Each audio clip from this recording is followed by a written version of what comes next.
In this video, we take a look at the events that took place in Kershaw, South Carolina. On December 26, 2011, 30-year-old Hope Melton called her grandmother and told her that she was driving down a rural road and that someone was following her. Hope was scared and did not know what to do. She didn't have time to give her grandmother any details because the call was cut off. To solve this case, the police used CCTV footage, thanks to which they were able to see the suspect. Another feature of this case was the poor performance of one of the authorities, which ultimately affected the outcome of the case. Beverly Hope Roscoe Melton was born December 4, 1981, in Cheraw, South Carolina, a daughter of William Roger and Elizabeth Ray Hodge Roscoe. She was an honor graduate of Chesterfield High School class of 2000, where she was a member of the Beta Club, Vocational Honor Society, Health Occupational Class, and Chorus. Hope was manager of T&T Country Store in McBee, South Carolina. She attended Lancaster Church of God, where she taught children's church. Hope had been married to Gary Lee Melton for just over a year, and they were really happy and wanted to have children, but Christmas 2011 was the last Christmas they spent together. On December 26, 2011, Hope planned to visit her grandmother, who lived approximately 30 miles from Hope's home. She was supposed to arrive for lunch, but instead, her grandmother received a call on her cell phone. It was Hope calling.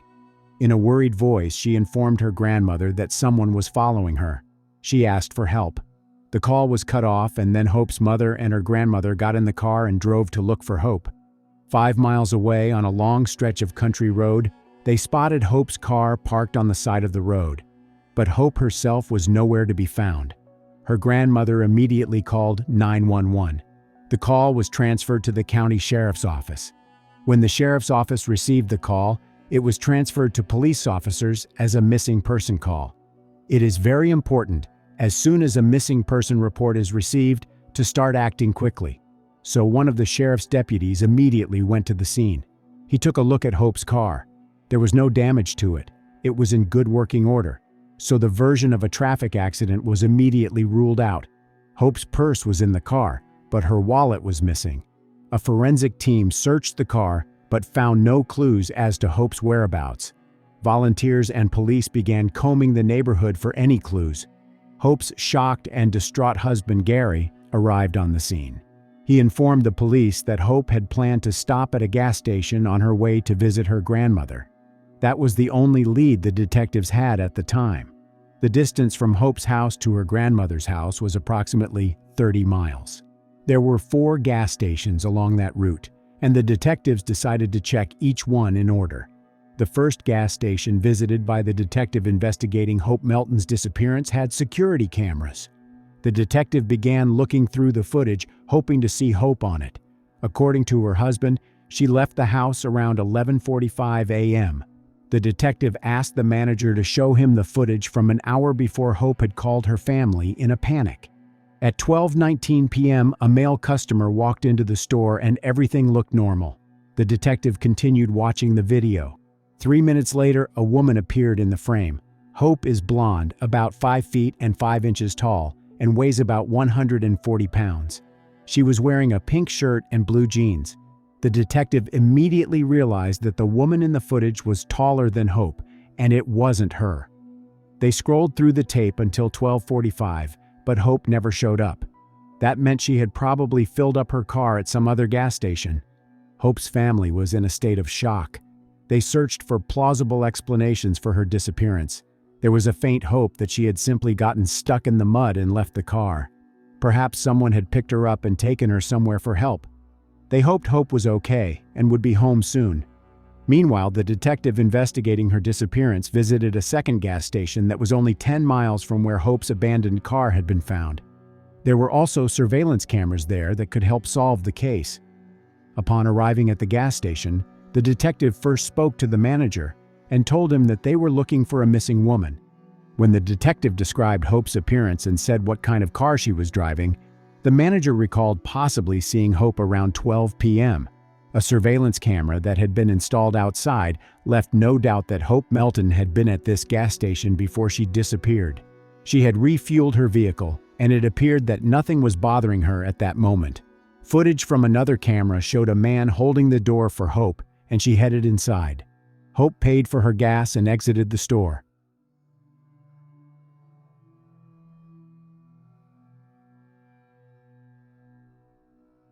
She looked happy and was in a good mood. It looked like she was really looking forward to spending the rest of the day with her grandmother. When the detective watched the video again, it was not Hope who caught his attention, but the man who held the door open for her to come inside. Surveillance cameras recorded that a man in a white cap followed her into the store. He turned to look at Hope. Hope paid for her gas and left, and the detective watched the man in the cap. The man paid at the counter and left the store. Unfortunately, the footage did not show anything to help identify the man. The detective turned to the surveillance footage again, hoping he could identify this man's car. One of the tapes showed Hope walking toward the store to pay for gas. At that moment, a dark minivan pulled up, from which a man wearing a white cap got out. But unfortunately, no license plate was visible on his car. He switched to another outdoor camera to see Hope driving away from the gas station. She walked back to her car.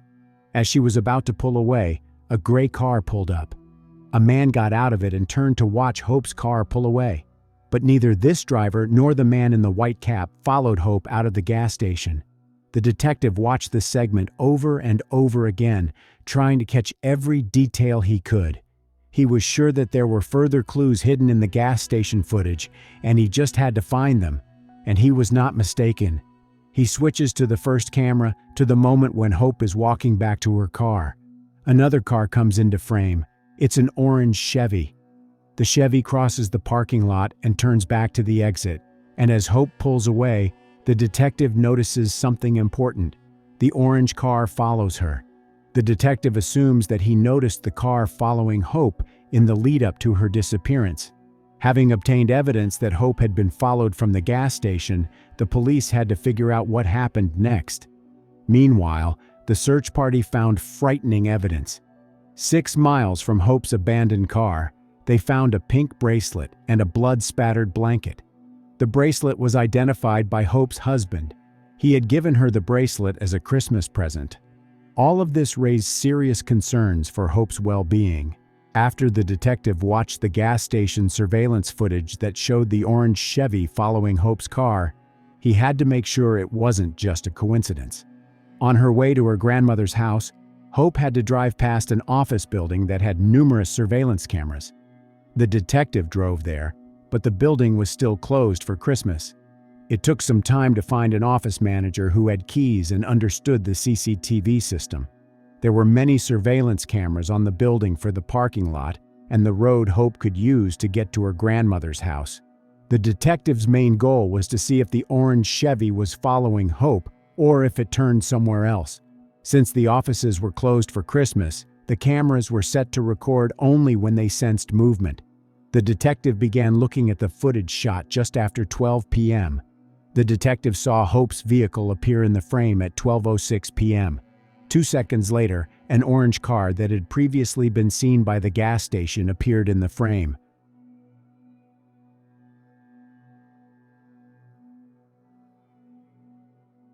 The footage shows the orange Chevy traveling just a few yards behind Hope's car.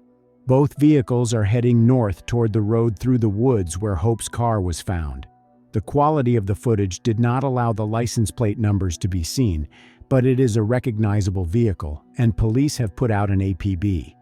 It took about an hour or two before this orange vehicle was stopped by police on a street in Jefferson, South Carolina. The driver was 23-year-old local resident Nicholas Miller. There was no one else in the car besides him. He was very nervous when the police pulled him over. Perhaps he had something to hide, and so he was brought to the police station where a detective questioned him. Miller answered all questions evasively. The detective asked Miller to tell how he had spent the day, what he had been doing, and where he had been. Miller replied that he had spent the morning shopping at a Walmart store 30 miles away. He then drove back to Jefferson. Police requested a search warrant for Miller's car, and the detective investigating Hope Melton's disappearance went to Walmart, where Miller said he shopped. Police had to check his story. The store has numerous cameras recording everything that happens on the sales floor. Law enforcement officials were very happy that they were able to get video surveillance data from Walmart because it helped verify Nicholas Miller's story. He was driving an orange Chevy, and at about 10 a.m., his car pulled into the parking lot. When the driver got out, the detective saw that it was indeed Miller. So far, his story has been confirmed. He just walks into Walmart like a normal day, like hundreds of other shoppers, and nothing out of the ordinary seems to be going on. It seemed like he was just going about his normal business. He didn't take a shopping cart or shopping basket.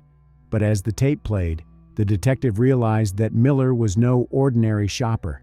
He seemed to be just hanging around the store, not interested in the merchandise being sold there. Perhaps he was in the store for an entirely different purpose. At one point, the detective noticed that Miller was not moving erratically through the store, but was following a woman, a blonde woman, who was not paying attention to him, but was minding her own business. Reviewing the footage further, the detective was convinced that his assumption was correct. Wherever the woman went, Miller followed her.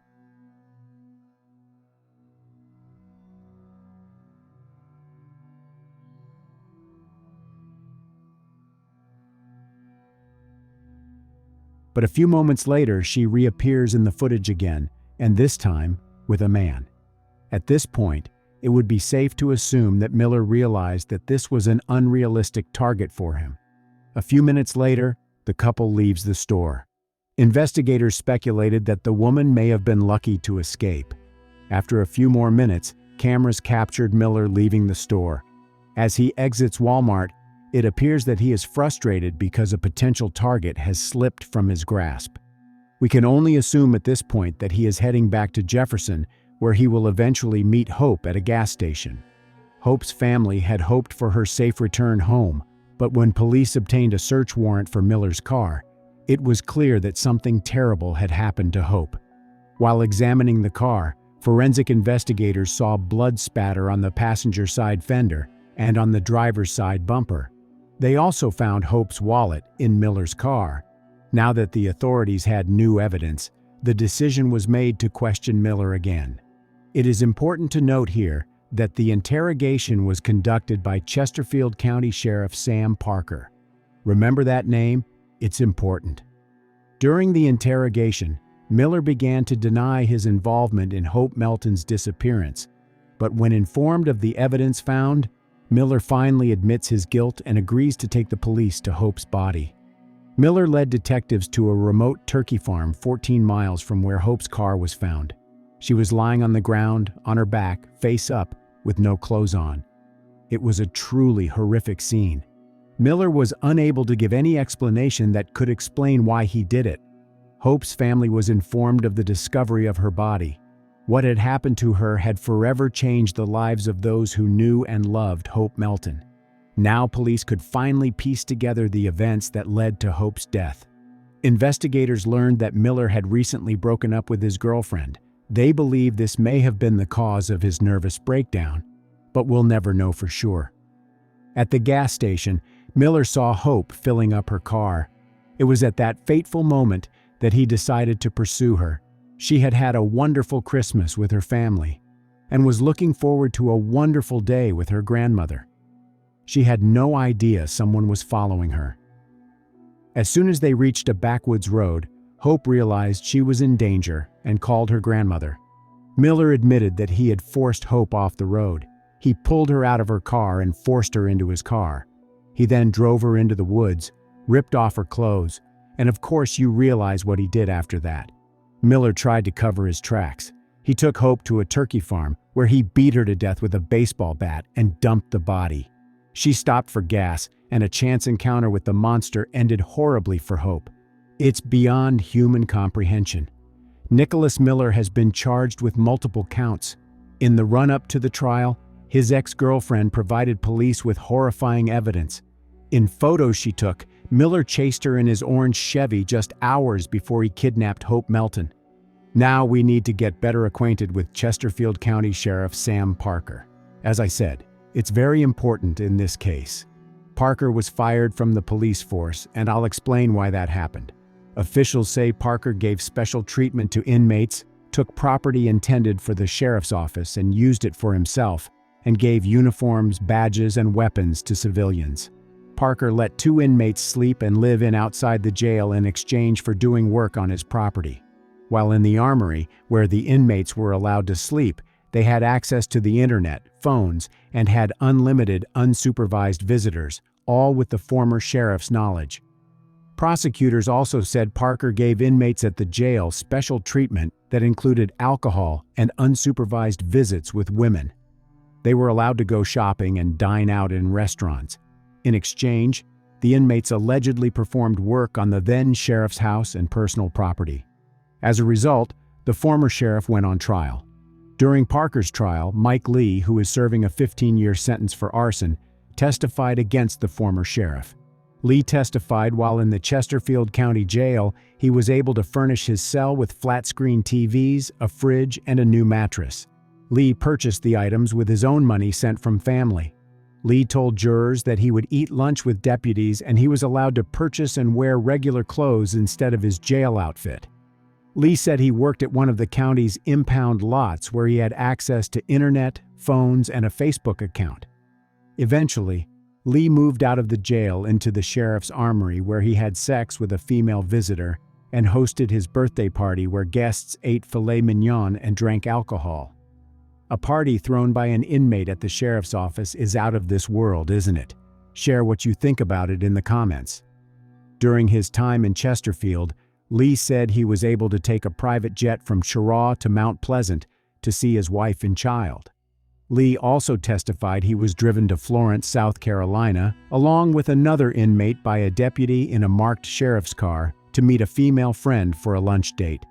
Lee explained how he became very close with Parker by working at his home, going to church with Parker, and giving gifts to Parker's daughter.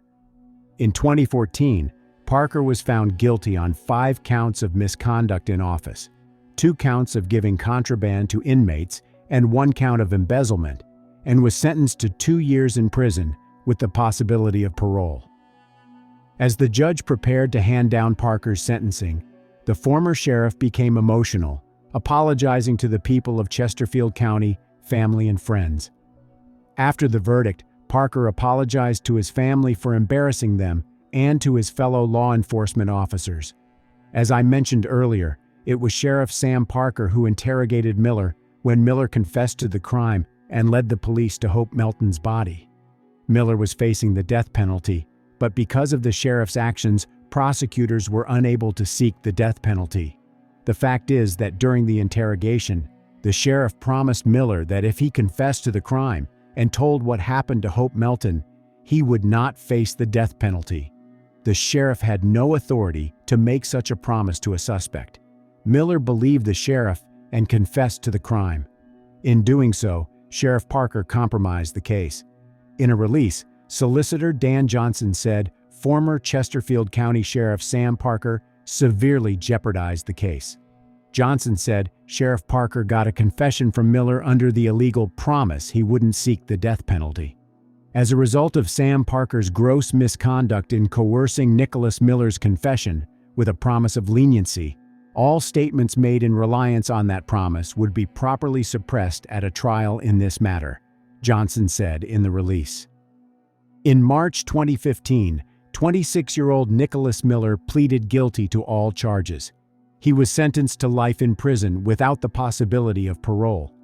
Hope Melton's family members were outraged and angry at the former sheriff, who had been convicted of corruption the year before and put the case in serious jeopardy. Hope's mother, Elizabeth, said they were somewhat disappointed and that they had hoped for the death penalty for Miller. The family said it's still waiting for an apology from Parker. Meanwhile, they'll keep fighting for justice and keep fighting to keep Hope Melton's memory alive.